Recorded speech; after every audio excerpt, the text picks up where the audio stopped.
Hello everyone and good morning everyone. You are watching a political science learning channel by Assistant Professor Nitin Kumar. Here we focus on clear concept, exam oriented notes and smart preparation for NET, RPSC or first grade, second grade, assistant professor exam और other competitive exam of different states. ये मेरा introduction है। मैंने अपना MA university of Rajasthan से किया है और यूजीसी नेट में 3 बार क्वालिफाइड हूँ। फर्स्ट टाइम मैंने 2022 में क्वालिफाइड किया था और अभी रिसेंटली करंटली मैं असिस्टेंट प्रोफेसर हूँ, सहायता आचार्य। तो आपसे आज से हम स्टार्ट करेंगे ancient Indian political thinker Manu, जो क्लासिकल और पहले थिंकर माने जाते हैं political science, Indian political science से। तो आज से हम उन्हें पढ़ेंगे। तो अब हम स्टार्ट करते हैं मनु के बारे में थोड़ा सा नेक्स्ट स्लाइड से। अब इंट्रोडक्शन देख लेते हैं हम पहले मनु का। तो मनु का इंट्रोडक्शन हम स्टार्ट करते हैं। Manu is one of the earliest and most important ancient Indian political thinker. First भी मान लो, Manu is the first earliest and most important ancient Indian political thinker.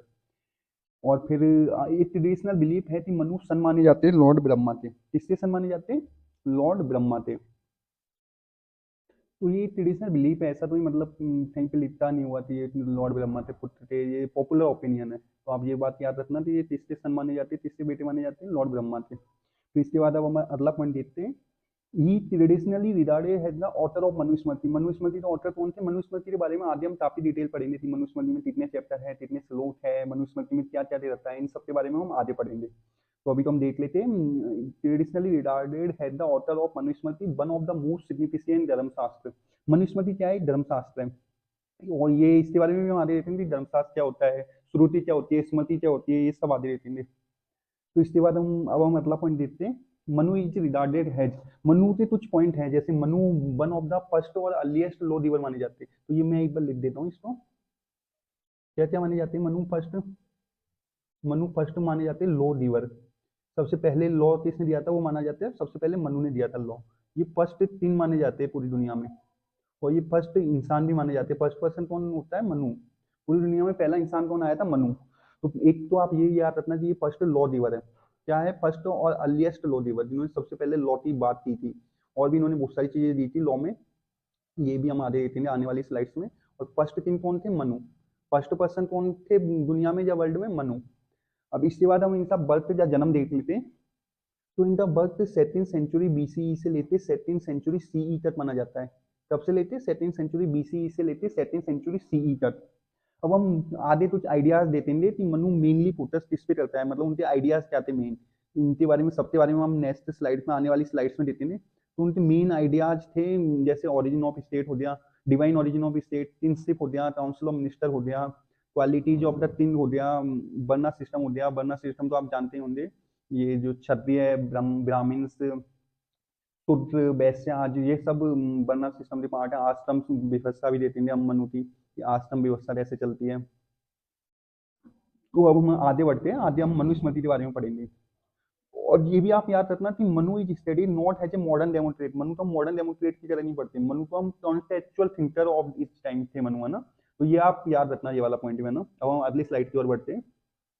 अगली स्लाइड मनुस्मृति के बारे में बताती है। अब मनुस्मृति जो मनु ने लिखी थी ये, अब हम मनुस्मृति बुक के बारे में लेते हैं थोड़ा बहुत। तो पहला जो मनुस्मृति बुक के बारे में है वो पॉइंट है पहला, कि मनुस्मृति बुक में टोटल कितने चैप्टर है। पहला जो क्वेश्चन बनता है, ये क्वेश्चन आपको बहुत सारी एग्जामों में देखने को मिलेगा। जितना मुझे याद है मनुस्मृति जब टोटल लेते चैप्टर, टोटल बुक में भी चैप्टर है, वो यूपीएससी में पूछा था। तो ये मनुस्मृति में कितना चैप्टर है, ये आरपीएससी असिस्टेंट प्रोफेसर ने पूछा है 2021 या 2016 वाली एग्जाम में। तो ये आप याद रखना। तो पहला पॉइंट तो क्या याद रखना है कि मनुस्मृति में टोटल कितने चैप्टर है? कितने हैं? 12 चैप्टर। अब ये तो आपको याद रह जाता है कि मनुस्मृति में कितने चैप्टर है? 12 चैप्टर। 12 चैप्टर के बाद आप इसमें याद रखिए कि इसमें श्लोक कितने, ये श्लोक की फॉर्मेलिटी हुई है क्योंकि संस्कृत में है ये। कौन सी भाषा में? संस्कृत। तो इसके बाद श्लोक याद रखना। टोटल कितने श्लोक है? 2684 श्लोक। 2684 श्लोक। तो ये वाला आप एग्जैक्टली याद रहते हैं, क्योंकि बहुत बार पूछ लेते हैं कि कितने स्लोट है, और वो ऑप्शन भी ऐसे देते हैं, जैसे मान लो वो ऑप्शन दे 2685, फिर हम कंफ्यूज हो जाते हैं 2683, ऐसे आसपास वाले ऑप्शन देंगे और कंफ्यूजन होते हैं बहुत ऑप्शन। इस वजह से आप ये याद रखिएगा कि टोटल कितने स्लोट है? 2684। कौन सी भाषा में है? संस्कृत। कौन सी भाषा में? संस्कृत। अब इसके बाद हम अगला पॉइंट देख लेते हैं। अब कुछ पॉइंट है जो मनुस्मृति का बहुत सारे नाम से जानते हैं। तो मनुस्मृति आल्सो नोन एज, पहला किस नाम से जाना जाता है मनुस्मृति? पहला है मानव शास्त्र।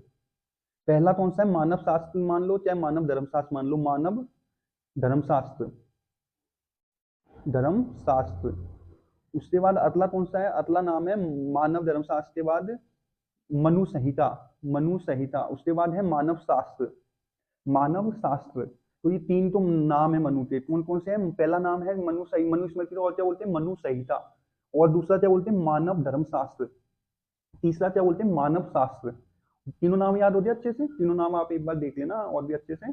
अब इसके बाद हम आगे बढ़ते, स्मृति और श्रुति में डिफरेंस बता देता हूँ मैं आपको। मनु स्मृति है और एक और होता है, दूसरा होता है श्रुति। तो मैं एक बार लिख देता हूँ इनके बारे में, स्मृति, स्मृति और दूसरा क्या होता है, पहला तो होता है स्मृति, दूसरा होता है श्रुति। अब स्मृति होता है, जैसे इसमें भी रहता है रिमेम्बर्ड ट्रेडिशन, जो चीजें याद रखी जाती है, मतलब पीढ़ी दर पीढ़ी आगे बढ़ती है। जैसे आपने मुझे बताया, फिर मैंने किसी और को बताया, उस बेसिस पे आगे आई है ये चीजें, वो होता है रिमेम्बर्ड ट्रेडिशन। आगे समझिए स्मृति क्या होता है, जो याद रखी जाती है, किसी और ने हमें याद रखी जाती है, पीढ़ी दर पीढ़ी आगे आती है।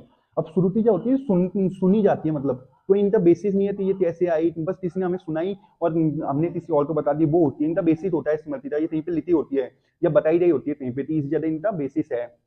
तो दोनों चीज आपको समझ में आती है, स्मृति और श्रुति। स्मृति तो होती है कोई चीज याद रखी जाए, और श्रुति होती है कोई चीज सुना के बताई जाती है, तो ये सुनी सुनाई चीजें हैं। स्मृति और श्रुति में डिफरेंस क्लियर हो गया ना।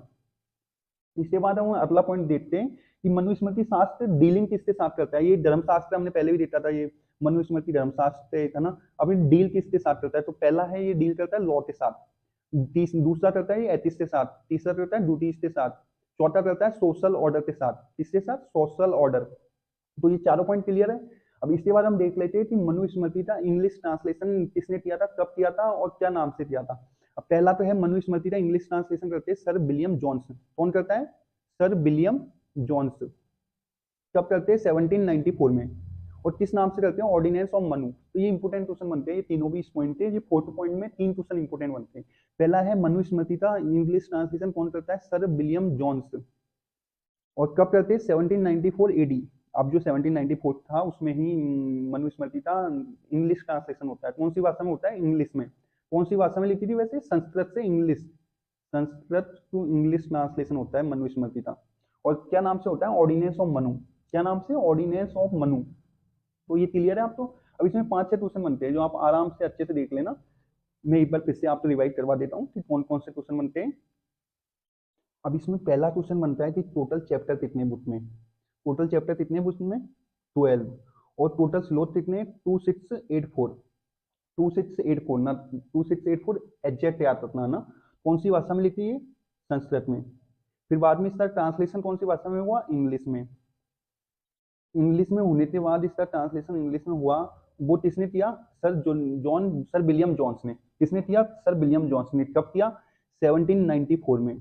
कब किया, 1794 में। उसका नाम क्या दिया, ordinance of Manu, ordinance of Manu. तो ये क्लियर है आपको। अब हम आगे बढ़ के इसमें आगे कुछ स्टेटमेंट्स हैं जो डिफरेंट थिंकर ने दिए। तो स्टेटमेंट्स में पहला जो स्टेटमेंट है वो है दारा सिकोता। दारा सिको शाहजहां बेटे थे, बड़े बेटे जो मारे जाते बाद में। तो इनका स्टेटमेंट याद रखना। ये क्या बोलते हैं, द मनु ऑफ ब्राह्मिन्स। ब्राह्मिन्स का जो मनु है ना, ब्राह्मिन्स का वो, और is the one who is considered the ancestors of the human race whom the Jews, Christians, Muslim called by the name of Adam। Adam क्या है, वो पहला आदमी मानते हैं मुस्लिम, जूस और क्रिश्चियन जो पृथ्वी पे आया था। और ब्राह्मण किसको मानते हैं, मनु को, जो हमने देख लिया। उनको एक ही बताते हैं, दारा सिको। ये सब एक है, मतलब यूनिवर्सल की बात करते हैं एक तरीके से वो, कि मनु और जो एडम है वो एक है, यूनिवर्सल गॉड की बात करते हैं एक तरीके से, दारा सिको। तो ये पॉइंट समझ में आ गया ना आपके। इसको आप ऐसे याद रखना, ये स्टेटमेंट है दारा सिको था। बहुत बार पूछ लेते हैं स्टेटमेंट अलग अलग एग्जामों में। तो आप एक बार स्टेटमेंट लिखने में भी काम आते हैं। मान लो आप मेंस का लिख रहे हो तो, या फिर बीए एमए में अपने आंसर लिख रहे हो, तो स्टेटमेंट बेस से अच्छे आंसर में मिलते हैं आपको। तो स्टेटमेंट आप एग्जैक्ट याद रखिएगा। इसके बाद स्टेटमेंट आता है फ्रेडरिक नीत्शे। इसका आता है फ्रेडरिक नीत्शे। नीत्शे कौन थे, जर्मन थिंकर थे। नीत्शे एक जर्मन थिंकर थे। इनको हम वेस्टर्न पॉलिटिकल थॉट में और भी अच्छे से पढ़ेंगे। मैं आपको वेस्टर्न पॉलिटिकल थॉट पढ़ाऊंगा जब इनके बारे में और अच्छे से बताऊंगा।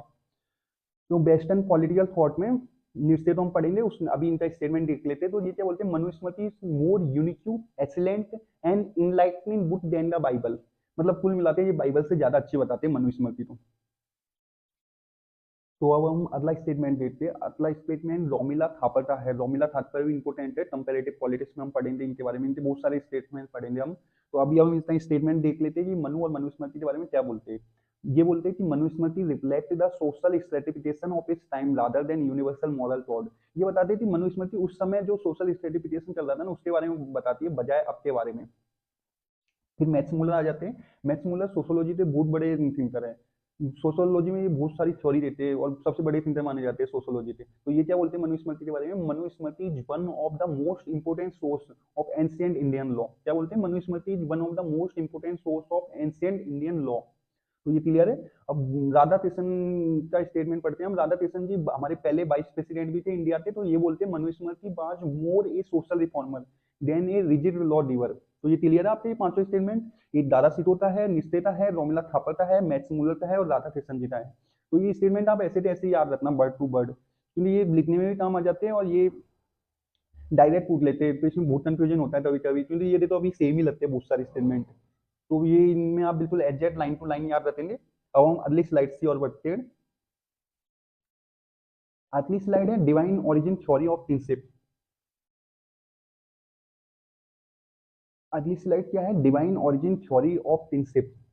अब डिवाइन ओरिजिन थ्योरी किंगशिप कौन से चैप्टर में रहती है, सबसे पहले तो ये देख लेते हैं हम। डिवाइन ओरिजिन ऑफ थ्योरी की बात होती है चैप्टर 7 में, चैप्टर 7 ऑफ मनुस्मृति। हम धीरे धीरे सारे चैप्टर देते हैं कि पहला चैप्टर किसके बारे में बात करता है, दूसरा किसके बारे में बात करता है, तीसरा किसके बारे में बात करता है, ऐसे ही चैप्टर 7 बात करता है divine origin theory of kingship. ये किसमें पहला इंपॉर्टेंट क्वेश्चन क्या है इसमें, कौन से चैप्टर में, चैप्टर 7 में। उसके बाद हम बेसिक आइडिया देख लेते हैं divine origin theory of kingship होता क्या है।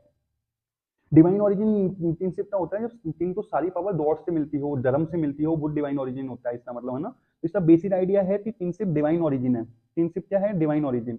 ये ह्यूमन क्रिएशन नहीं है, ह्यूमन क्रिएशन नहीं है, किंगशिप डिवाइन ओरिजिन है। जबकि टोटल में हम ह्यूमन क्रिएशन पढ़ेंगे आगे, जब हम टोटल पढ़ेंगे तो उसमें हम ह्यूमन क्रिएशन की बात करेंगे।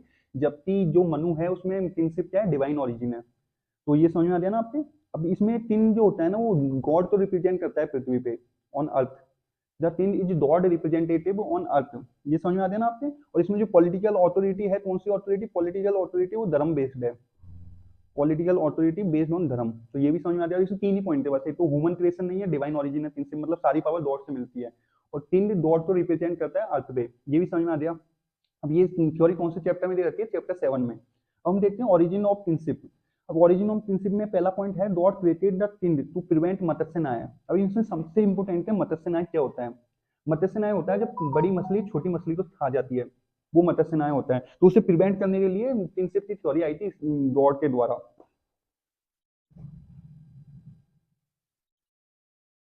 तो मत्स्य न्याय, जैसे मत्स्य न्याय तो हम एक और नाम से जा सकते हैं, माइट इज राइट, जिसके पास सबसे ज्यादा ताकत होती है वो सही होगा। तो उससे प्रिवेंट करने के लिए डिवाइन ओरिजिन थ्योरी आती है किंगशिप की मनु के द्वारा। तो मत्स्य न्याय आपको समझ में आ गया। जब कोई ताकतवर चीज अपनी कमजोर को खत्म कर देती है तो वो मत्स्य न्याय होता है, लेकिन उसे प्रिवेंट करने के लिए ये किंगशिप थ्योरी आती है। अब इसके बाद हम अगला पॉइंट देखते हैं कि in the absence of a king society falls into Chaayos and injustice. अगर किंग नहीं रहेगा तो सोसाइटी आपस में लड़ेगी झगड़ेगी और एंड में जाते सब कुछ खत्म हो जाएगा। इसके ऊपर ही केपी जायसवाल का एक क्रिटिसिज्म है। केपी जायसवाल ये क्रिटिसिज्म किसमें देते हैं, उनकी एक बुक है Hindu polity constitutional history of India in Hindu times. क्या नाम है उनकी किताब का, Hindu polity a constitutional history of India in Hindu times. तो ये क्लियर है आपके। अब वो स्टेटमेंट में क्या बोलते हैं, उन वो स्टेटमेंट में इनमें बता देता हूँ ये स्टेटमेंट का मतलब क्या है। By giving divine status to kingship Manusmriti indirectly gives the king a license for autocracy. इसका मतलब है कि किंगशिप को जो डिवाइन स्टेटस दिया गया है ना मनुस्मृति में इनडायरेक्टली, वो किंग को एक लाइसेंस दे देता है ऑटोक्रेसी का। मतलब सब कुछ उसके हाथ में लाते दे देता है, पूरी पावर दे देता है उसको। तो इसका नुकसान भी हो सकते हैं। केपी जायसवाल का ये मानना था। और ये किसमें कौन सी किताब में बोला था उन्होंने, Hindu polity constitutional history of India in Hindu times. तो ये क्लियर है आपके स्टेटमेंट। इसके बाद हम आगे देखते हैं। आगे अब डिवाइन ओरिजिन की बात कर देता है। तो डिवाइन नेचर के लिए वो जो मनु है वो 7 गॉड की पावर देता है, या 7 गॉड को रिप्रेजेंट करने की बात करता है तीन में। मतलब तीन में 7 गॉड की पावर है, उन्हें डिफाइन करता है। जैसे पहला देख लेते हैं हम। पहले जो है वो सूर्य है। सूर्य किसको रिप्रेजेंट करते हैं तीन में, डिग्निटी को, रेस्पेक्ट को, किसको, रेस्पेक्ट को। इसके बाद आता है यम पनिशमेंट। पनिशमेंट हम इसे जस्टिस भी बोल सकते हैं। यम जस्टिस की बात करता है, जो धर्म प्रिवेल होता और प्रिवेंट होता मत्स्य न्याय तो वो यम के द्वारा होता, जस्टिस के द्वारा। इंद्र किसको रिप्रेजेंट करता है, पावर को। और फिर कुबेर किसको रिप्रेजेंट करता है, वेल्थ को, संपत्ति को, ट्रेजरी को। मून रिप्रेजेंट करता है हैप्पीनेस एंड कामनेस को, शांति को। वरुणा रिप्रेजेंट करता है इंटेंसिटी मतलब तेज को, प्रताप को। और अग्नि रिप्रेजेंट करता है एनर्जी को, किसको, एनर्जी को। तो ये 7 रॉड की पावर आती है 3 के अंदर।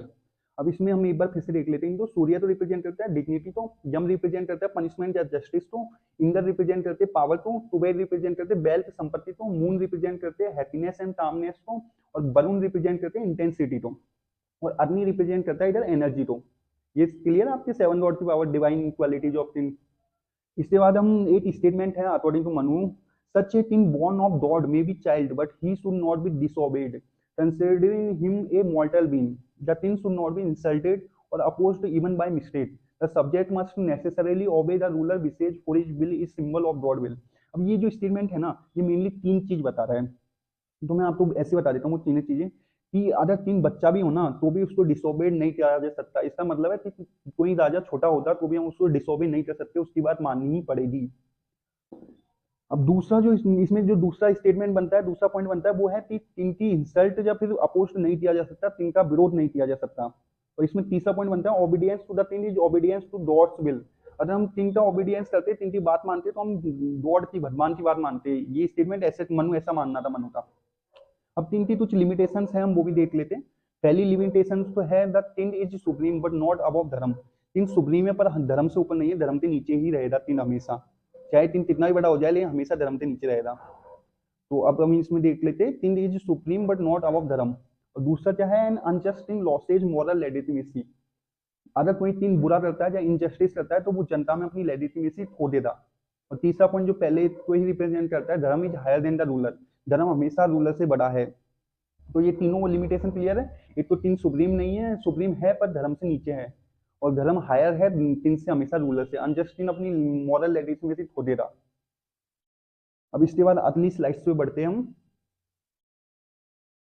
इसके बाद अगली स्लाइड्स में आता है 7 organ theory of the states, मतलब सप्तान थ्योरी। ये सप्तान थ्योरी बहुत सारी थिंकर नीति है, आगे भी हम टोटलिटी सप्तान थ्योरी पढ़ेंगे, सूत्र नीति में सप्तान थ्योरी के बारे में पढ़ेंगे। तो आगे भी हम पढ़ेंगे अलग अलग थ्योरी, अलग अलग थिंकर की ये सप्तान थ्योरी। तो अब इसमें हम पढ़ लेते हैं स्टार्ट में, Manu describe the state has an organic and living entity. अब इसका मतलब क्या होता है, ऑर्गेनिक और लिविंग एंटिटी का मतलब होता है कि कोई चीज जन्म लेगी, वो अपना जीवन निकालेगी और फिर मर जाएगी, मतलब जिंदा चीज होता है हम ऑर्गेनिक एंटिटी बोलते हैं।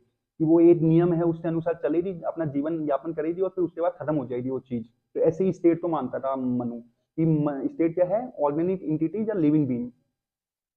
अब इसके बाद हम अगला देखते हैं, और कोई लिविंग बीइंग होता है तो उसके अंग भी होते हैं, मतलब उसके बॉडी के पार्ट भी होते हैं अलग अलग। इसी तरीके से स्टेट के 7 पार्ट बताता है मनु, जो एक ऑर्डर में है।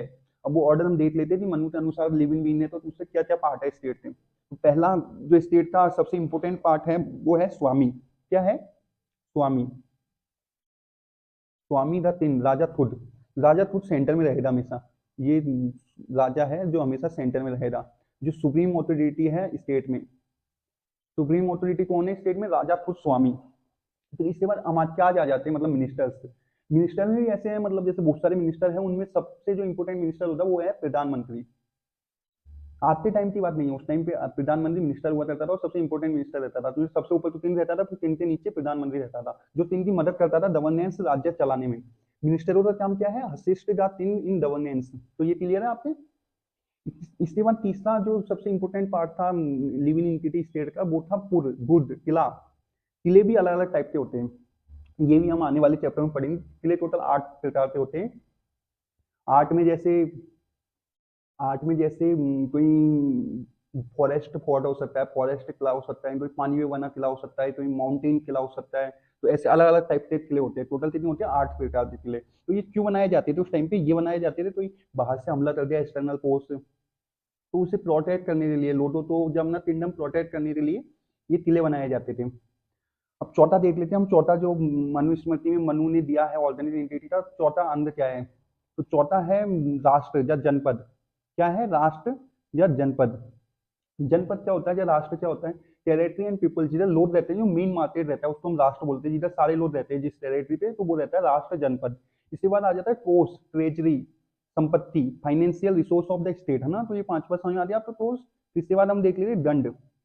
दंड मेंटेन करता है लॉ एंड ऑर्डर। आर्मी या मिलिट्री, जो आज के टाइम पुलिस करती है, वो पहले आर्मी मिलिट्री क्या करती थी, मनु के टाइम पे। फिर आ जाता है मित्र अलाय। मित्र अलाय क्या करते हैं, डिप्लोमेसी करते हैं, तो इंपोर्टेंट रहते हैं, important for diplomacy and foreign relation.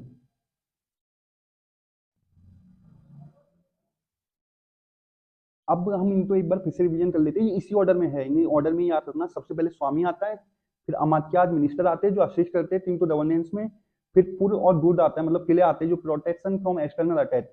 उसके बाद राष्ट्र या जनपद आता है जो जिधर जिधर जमीन होती है और जिधर रोड रहते हैं। फिर आता है टोस ट्रेजरी। ट्रेजरी का मतलब होता है financial resource of the state. फिर उसके बाद दंड आता है आर्मी और मिलिट्री जो मेंटेन करती है लॉ एंड ऑर्डर। और मित्र आ जाता है जो important for diplomacy and foreign relation. अब ये भी याद रखना है ऑर्गेनिक एंटिटी है स्टेट मनु के सप्तांत थ्योरी में। अब हम अगली स्लाइड्स की ओर बढ़ते हैं। अब अगली स्लाइड्स में कंपैरिजन कर रहा है मनु टोटल सुटर नीति का। बाद में हम इनको और डिटेल में देख लेंगे, टोटल चैप्टर में पढ़ लेंगे और सुटर नीति का चैप्टर पढ़ेंगे जब हम और अच्छे से देख लेंगे। एक बार इनका थोड़ा समरी टाइप देख लेते हैं। तो ये आस्पेक्ट है ना, आस्पेक्ट में पहला आस्पेक्ट है बेसिस ऑफ स्टेट, मतलब स्टेट का बेसिस क्या था। जैसे मनु के स्टेट में बेसिस था धर्म, कि धर्म के ऊपर है, मतलब स्टेट पूरा स्टेट धर्म के ऊपर बेस्ड है। तो मनु का क्या है, धर्म। उसके बाद टोटल का क्या है, पावर और इंटरेस्ट। टोटल का क्या है, पावर और इंटरेस्ट। और सुपरनीति का है welfare and morality, welfare and morality. अब इनमें बताओ मेन क्या है। जैसे मनु का बेस्ड है, पूरा मनु का स्टेट बेस्ड है तीन के ऊपर और धर्म पे बेस्ड रहेगा मनु। और टोटल है स्टेट तो सबसे अच्छा मानता है, मतलब स्टेट तो कैसे भी करके बढ़ाना चाहता है, स्टेट बढ़े कैसे भी करते, साम दाम दंड भेद अपनाते स्टेट तो बढ़ाना मेन फोकस है टोटल का। और सुकर नीति का मेन फोकस है वेलफेयर ऑफ स्टेट, ये लोगों के ऊपर बेस्ड है, पीपल के ऊपर, जनता के ऊपर, कि लोगों का भला हो कैसे भी। हम नेचर देख लेते हैं, हम नेचर ऑफ स्टेट क्या है। मनु के नेचर में हमने देख ही लिया कि मनु के स्टेट का नेचर रहेगा मोरल रिलीजियस, रिलीजियस स्टेट है मनु का। उसके बाद टोटल के स्टेट का नेचर है practical and secular. Practical and secular का मतलब है कि टोटल रियलिटी पे फोकस करता है, ये रियलिस्टिक थिंकर है टोटल है, कि कैसे भी करके स्टेट का एक्सपेंशन हो। फिर उसके बाद आ जाते हैं उसके बाद आ जाते हैं सुकर नीति। सुकर नीति में एथिकल एंड वेलफेयर ओरिएंटेड है, ये अपन देख लिया था अभी। अब एम क्या है स्टेट का, स्टेट मतलब स्टेट का एम क्या करना चाहता है स्टेट, तो मनु का स्टेट को प्रोटेक्ट करना चाहता है धर्म को, इसलिए स्टेट आता है, इसलिए डिवाइन ओरिजिन ऑफ प्रिंसिप आता है, क्योंकि मत्स्य ना आए तो प्रिवेंट करने के लिए। और टोटल का एम भी हमने देख लिया था सिक्योरिटी एंड एक्सपेंशन, कैसे भी करते स्टेट को एक्सपेंड करना। सुकर नीति के स्टेट का एम क्या है, हैप्पीनेस की लोड टूस रहे कैसे भी, लोड टूस करना सुकर नीति के स्टेट का मेन एम है। और लॉ एंड जस्टिस देख लेते हैं हम। लॉ एंड जस्टिस धर्म बेस्ड है, डिवाइडेड। उसके बाद टोटल लेते हैं लॉ एंड जस्टिस में क्या है, स्टेट लॉ प्रेगमेटिक। और सुपर नीति जस्टिस बेस्ड ऑन इक्विटेबल, सभी तो बराबरी का हक मिले। अब दंड का क्या काम है, जैसे मनु के उसमें स्टेट में दंड का क्या काम है, मॉरल कंट्रोल करना, लोगों को कंट्रोल करना, जिससे वो एक दूसरे का हावी ना हो जाए या फिर एक दूसरे को खत्म ना कर दे। अब टोटल लेते स्टेट में दंड का क्या एम है, पॉलिटिकल वीपन है ये, लोगों कंट्रोल में रहे जिससे ज्यादा विरोध ना कर दे, जो स्टेट के एक्सपेंड होने में बीच में ना आ जाए, ये दंड का एम है। और सुपर नीति के दंड का एम है रिफॉर्मेटिव टूल है, ये लोगों को सुधारना, यही आज के टाइम पे भी यही है, करंट टाइम में भी क्या है, यही है। और सोशल आउटलुक कैसा है, वर्ण बेस्ड है, ये वर्ण सिस्टम के ऊपर बेस्ड है, ये प्रेगमेटिक है टोटल लेना, और सुपर नीति का रिलेटिवली लिबरल है।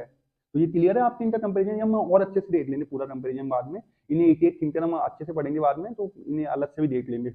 एक बात तो आप इनका बेसिक बेसिक क्लियर रखना। इसके बाद अगली स्लाइड्स में आता है हमारा काउंसिल ऑफ मिनिस्टर। तो काउंसिल ऑफ मिनिस्टर में पहले मनु का एक स्टेटमेंट है, हम वो देख लेते हैं, फिर इसे समझ भी लेंगे। मनु का स्टेटमेंट है, even simple task are difficult for individual to accomplish alone, therefore a state that is great result cannot be run by thin alone। तो ये क्लियर है आपकी, मतलब लोगों की जरूरत पड़ती है हमें कोई भी काम करने के लिए, अकेला तीन सारे काम नहीं कर सकता। तो मनु स्ट्रांगली सपोर्ट करते थे कलेक्टिव डिसीजन मेकिंग को, इसको स्ट्रांगली सपोर्ट करते थे कलेक्टिव डिसीजन मेकिंग को। आज के टाइम पे भी कलेक्टिव डिसीजन मेकिंग होती है। तो अब हम कंपोजिशन देख लेते हैं एक तरीके से काउंसिल ऑफ मिनिस्टर में क्या था। जनरली 7-8 मिनिस्टर होने चाहिए, ऐसा मनु का मानना था।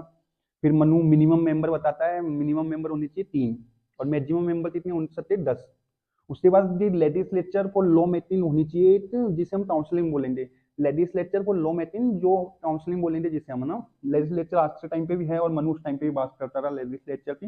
अब क्वालिफिकेशन क्या थी, क्वालिफिकेशन की intellectual merit is important more than numbers, मतलब इंटेलिजेंट होने चाहिए, जो मिनिस्टर होंगे वो इंटेलिजेंट होने चाहिए। और ऐसा भी मानना था कि जो 3 मेंबर होंगे ना मिनिस्टर में, उनमें से एक स्कॉलर होना चाहिए ऋग्वेद का, दूसरा स्कॉलर होना चाहिए यजुर्वेद का, तीसरा स्कॉलर होना चाहिए सामवेद का। तो ये क्लियर है आपके तीनों। एक तो इंटेलेक्चुअल मेंबर होने चाहिए, वो मिनिमम 3 होने चाहिए, और मैक्सिमम 10 मेंबर होने चाहिए। ये याद रखिए ना कि मिनिमम मैक्सिमम पूछ लेता है बहुत बार। 3 मेंबर किससे वो होने चाहिए, स्टेट डिफेंस में आ जाता है ये क्वेश्चन।